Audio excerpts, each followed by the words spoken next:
You're listening to Soundside. I'm Libby Denkman. Some rare bipartisanship is emerging in Congress. It focuses on questions about the legality of a September 2nd U.S. strike on a boat in the Caribbean. 11 people were killed, including 2 men who initially survived the first strike but died in a follow-up attack. This operation was the start of a campaign of strikes the Trump administration says it is waging to protect Americans from drugs smuggled by narco-terrorists. Top members of the Senate and House Armed Services Committees are vowing to investigate, and that includes Congressman Adam Smith from here in the Seattle area. He is the top Democrat on the House Armed Services Committee and represents Washington's 9th District. Adam, thanks for being here. Well, thanks, Libby. It's always good to see you. Good to see you, too. I should always do our mandatory disclosure that I did work in your office back in 2011. On Friday, let's get to, the timeline here. We heard the Washington Post reported that when this September 2nd strike left 2 survivors, the commander of the operation, who's Admiral Frank Bradley, ordered a second strike. And this was reportedly to fulfill verbal orders from Defense Secretary Pete Hegseth to, quote, kill everybody aboard the boat. Your initial thoughts here about the implications of this reporting, if true? Sure. Yeah, there are layers within layers here. Obviously, the whole operation, this strike aside, but the well over a dozen strikes that we've done, the 80 plus people who have been killed, while at the same time, the president is threatening to attack Venezuela directly. So is this about Venezuela? Is this about drugs? Is it legal? There's all kinds of questions that we can get into that go beyond this one particular strike. But on this one particular strike, the reporting from the Washington Post, as it's laid out, is pretty much a textbook example of a violation both of U.S. law in terms of armed conflict and of international law in terms of armed conflict. So I was on Rachel Maddow last night, and apparently within one of the textbooks at the Army War College, it said one of the examples it gives of when you can't attack people is survivors from a sunken ship. This is exactly what they're talking about. So if the order was given that you've got 2 people clinging to the side, wounded people clinging to the side of a sinking vessel, and there was an order to hit them, that seems to be a clear violation of the law. So number one question is that what happened? Initially, of course, the White House came out and said, oh, fake news being made up. All these people who hate us are doing these awful, terrible things. And now they're kind of saying, yeah, it happened, but it was Admiral Bradley who made the call. It was really interesting watching the communications director for the White House, Levitt, yesterday read a carefully prepared statement that was basically a CYA statement for the White House and for Hegseth at the expense of the service members who were carrying out their orders.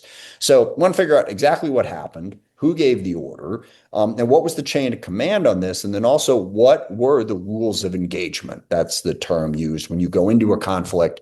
Who are we hitting? What are the rules for who we can shoot at and who we can't shoot out under what circumstances? So we want to dive deep into this. And one of the great advantages here is, as you mentioned at the outset, it's bipartisan. Chairman Rogers in the House, Chairman Wicker in the Senate on the Armed Services Committees, both have signed on to the desire to investigate this. So we're going to work in that bipartisan goal. But there's a lot more, as I said up front, that we want to find out about this entire operation. I want to get a little bit more into the ways that the White House appears to be distancing Secretary Hegseth from the actual order for the death of those 2 survivors. Again, you mentioned the Carolyn Levitt statement. President Trump had said over the weekend on Air Force One that he would not have ordered the strike, but, quote, Pete said he did not order the death of those 2 men. Secretary Hegseth tweeted Monday evening, or posted on X, I should say, Admiral Mitch Bradley is an American hero, a true professional, and has my 100% support. I stand by him and the combat decisions he has made on the September 2nd mission and all others since. America's fortunate to have such men protecting us. That, again, sounds like saying this was Admiral Bradley's call. Yes. For all the flowery words on either side of that one sentence that says the decision he has made, was sort of the important part of it. And again, it seems like a classic CYA effort, which is interesting because the admiral would have had rules of engagement going in. He would have been given some sort of instructions, and that would have come from Secretary Hegseth.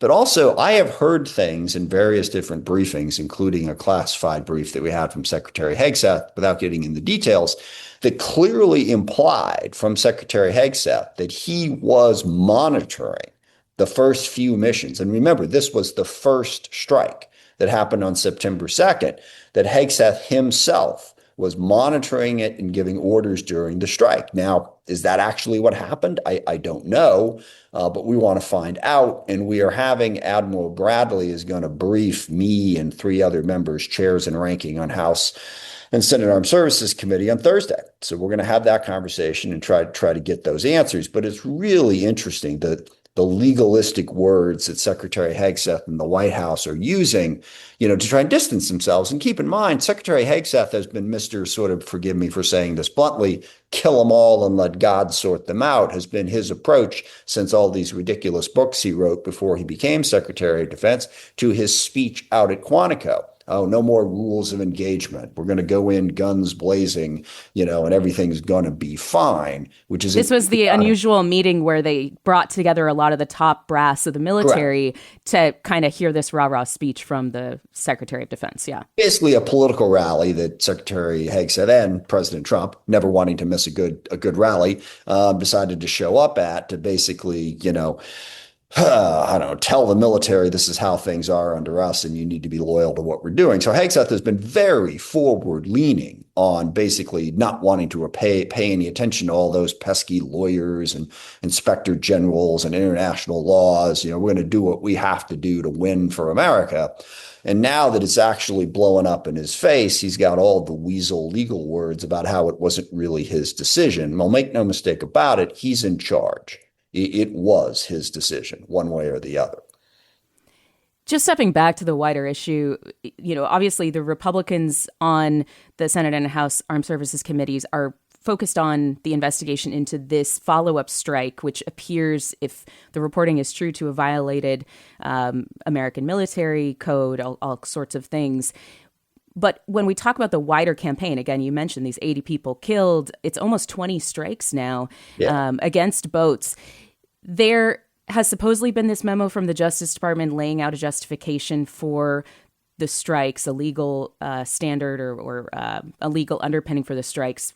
The reporting, there hasn't been a reporter that's accessed that or been able to see that. You have. And it's still classified, yeah. Okay, classified, so we can't get into it. The president has said that these strikes don't need congressional authorization, that these are narco-terrorists that we're going after. What do you make of that? Three layers here that I think would be helpful to lay out in terms of what the concerns are. And also, let me just be clear, that memo should be public. It should not be classified. There's no sources, methods. It's a legal document. And if the president believes in this, he ought to be able to be transparent with the American people, not just with those of us who have access to classified information. But layer number one is the entire approach of this administration that basically says the law doesn't apply to them. And this is a theme that crosses the Justice Department, all of the pardons he's been doing, the way they're using ICE, deploying U.S. troops into cities, defying judicial orders. I saw Kristi Noem on the other day talking about when a judge directly ordered them not to ship people to El Salvador, and she read the order and said, screw you, I'm doing it anyway. So I really want people to understand that the rule of law is what's in jeopardy here.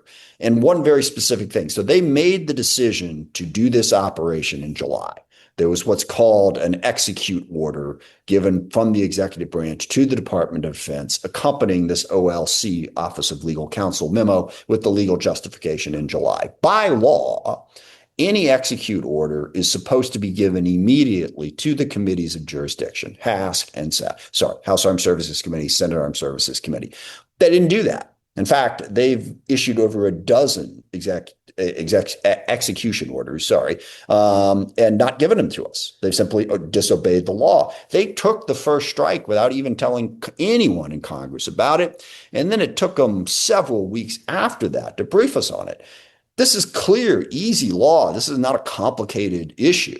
So understand the attitude of this administration is the law doesn't apply to us. We get to do what we want. And everyone ought to be concerned. Whether you like this policy or not, are we a nation of laws or are we drifting into a fascist dictatorship? So that's issue one. Issue two is, okay, we got a drug problem in the United States of America, and there is no question about that.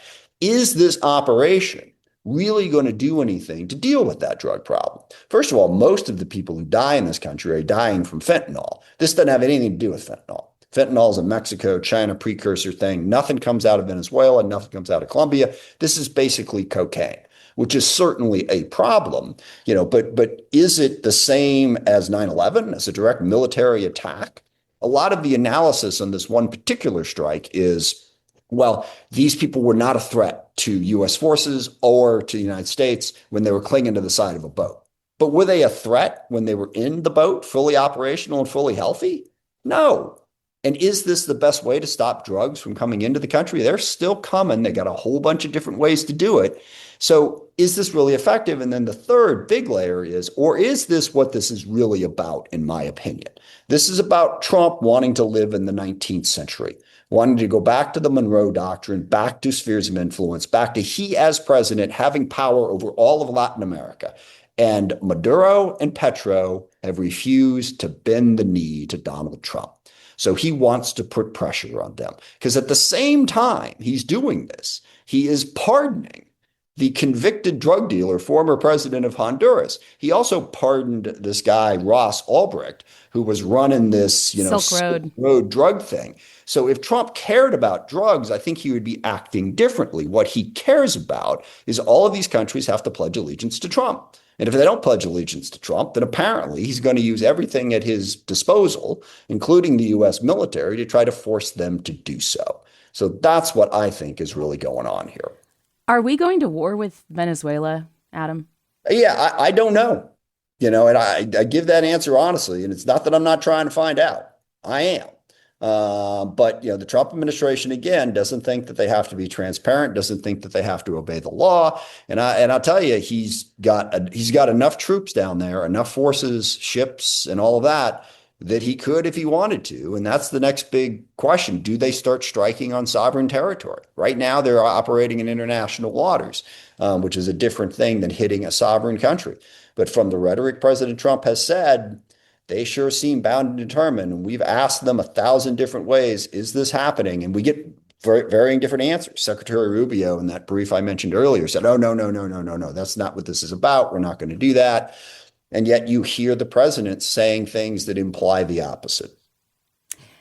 Really quick before we go, what is next for the investigation for the Armed Services Committee when it comes to that September 2nd follow-up strike? Are you expecting to be able to call Secretary Hegseth to testify? What about Admiral Bradley? Any more of the chain of command? Yeah, we're going to go through that whole chain. I am going to push for us to go through the entire chain of command. It starts with Admiral Bradley on Thursday. We're pushing also to get him to testify to the full committee, not just to they call us the big four chairs and rankings on those two committees. Try to get that next week. But yes, Secretary Hegseth ought to talk. And the other piece of this is the Southern Command commander, Admiral Halsey, who of course resigned. He's still in that position, by the way. He's leaving at the end of December. He's the Southern, that's his area of responsibility. So whatever Admiral Bradley did, the way the rules are supposed to work, he shouldn't have been able to do it without Admiral Halsey giving him the dominus omnis on doing that. So we want to talk to Halsey as well. So we want to go up and down the chain of command. Will my Republican majority compatriots agree to this? We're going to have to drag them kicking and screaming, but it's really important that we do because they're starting to get offended by it because the White House isn't talking to them either. They're in the majority. And White House is ignoring Congress. They are completely ignoring the Democrats in Congress. I'll grant you that. But even they are largely ignoring even the Republicans in Congress. And some of them apparently still have just enough an amount of pride in our institution to say, hey, we're doing something and we should be, given the ability to do our job. We'll see. But I think it's going to be a definite sort of dragging them, kicking and screaming sort of aspect to this.